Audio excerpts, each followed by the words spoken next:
guys, mo ni di siya ang palapa kung sa Muslim. Kung sa Bisaya mo ni si Budzing. Dami kay ni.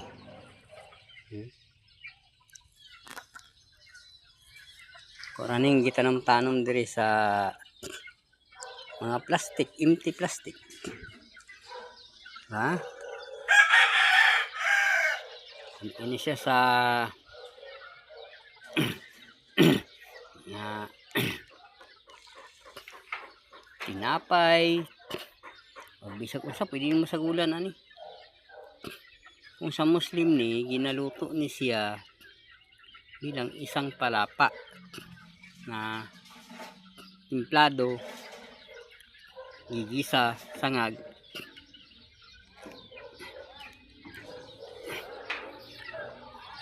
Okay, thank you for watching. Guys, mo ni di siya ang palapa kung sa Muslim. Kung sa Bisaya mo ni si Budzing. Dami kay ni.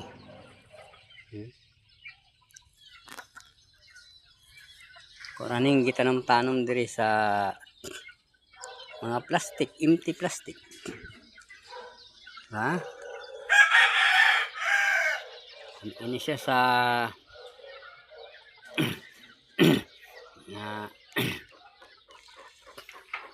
tinapay o bisag usa pwede mo sagulan ani.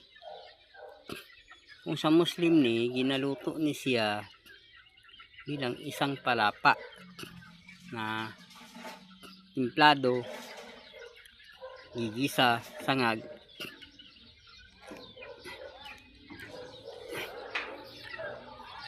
Okay, thank you for watching.